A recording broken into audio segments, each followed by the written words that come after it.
ગુજરાત સરકાર દ્વારા રિક્ષા ચાલકોને અન્યાય થયો હોવાના મુદ્દે આજ રોજ જિલ્લા મથક પાલનપુર ખાતે બનાસકાંઠા ઓટો રિક્ષા સંઘર્ષ સમિતિ દ્વારા રેલી યોજી જિલ્લા કલેક્ટરને આવેદનપત્ર પાઠવવામાં આવ્યું હતું. તેમજ ન્યાય ન મળે તો ગાંધી ચિંધ્યા માર્ગે આંદોલન અને આત્મવિલોપન કરવાની ચીમકી પણ ઉચ્ચારવામાં આવી છે. રિક્ષા ચાલકોને ન્યાય આપો, રિક્ષા ચાલકોને ન્યાય આપો, સોશિયલ જિંદાબાદ, રિક્ષા સોશિયલ જિંદાબાદ, રિક્ષા સોશિયલ જિંદાબાદ. બનાસકાંઠા ઓટો રિક્ષા સંઘર્ષ સમિતિના પ્રમુખ સાજીદભાઈ મકરાણીએ જણાવ્યું હતું કે ગુજરાત સરકાર દ્વારા એનસી મેમામાં પરમિટ અને પાસિંગમાં દંડમાં કમરતોડ વધારો રિક્ષા ચાલકો પર લાદી દેવામાં આવે છે. તેઓએ જણાવ્યું હતું કે ભાજપની કેન્દ્રની સરકાર દ્વારા રિક્ષા ચાલકોને અને તેમના પરિવારને પાયમાલ કરવાનો વિકાસનો નારો આખરી બુલંદ કરી બતાવ્યો છે, જેમાં રિક્ષા પાર્કિંગ, ડ્રાઇવિંગ લાયસન્સ ફી તેમજ રિક્ષા નામે કરવાની ફીમાં કમરતોડ ભાવ વધારો કરવામાં આવ્યો છે.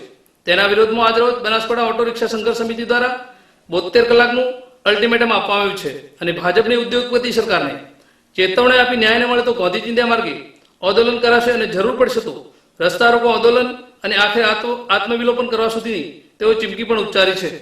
ની અંદર ભાજપની સ્ટેટ ગવર્મેન્ટની સરકાર અને સેન્ટ્રલ ગવર્મેન્ટની સરકારે સૌનો સાથ સૌનો વિકાસનો નારો આપ્યો હતો અને એમને એક સૂત્ર રહ્યું હતું ઇલેક્શન ટાઈમે કે કોંગ્રેસે 70 વર્ષમાં કંઈ નથી કર્યું, અમે આ દેશની ગરીબી દૂર કરીશું અને આ ગરીબોને ગરીબામાંથી ખૂબ આગળ લઈ જઈશું. પણ આજે એમના જે આ નીતિઓના વિરોધમાં એમને જે બે ગેજેટ પ્રસાર કર્યા સ્ટેટ ગવર્મેન્ટ અને સેન્ટ્રલ ગવર્મેન્ટે, તેની અંદર મોટા પાયે મજૂરિયાત વર્ગ અને રિક્ષા ચાલક અને ટેક્સી ડ્રાઈવર વિરુદ્ધના છે.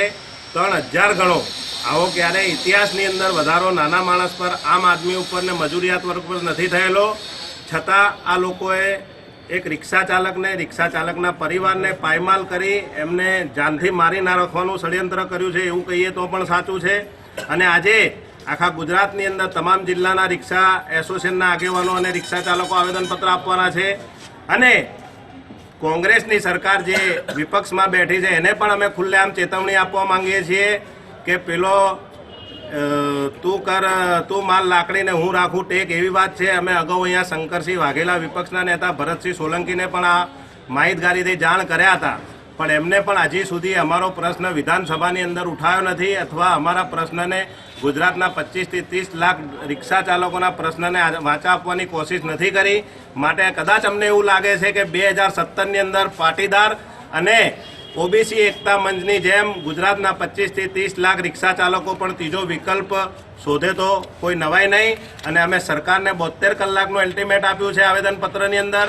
જો અમારી આ વાત ઉપર એ વિચાર નહીં કરે તો 72 કલાકની અંદર ચક્કા જામ થશે, રસ્તા રોકો આંદોલન થશે અને છેલ્લે રિક્ષા ચાલકોના આગેવાનો અને રિક્ષા ચાલકો મોટી સંખ્યામાં આત્મવિલોપન કલેક્ટર કચેરી અને આરટીઓ કચેરીની સામે કરતા અચકાશે નહીં, જેની અંદર અમે તમામ રિક્ષા ચાલકોના આગેવાનો આત્મવિલોપન કરવાનો સંકલ્પ લઈ લીધો છે અને એ અમે અમારા આવેદનપત્રમાં આપી દીધો છે.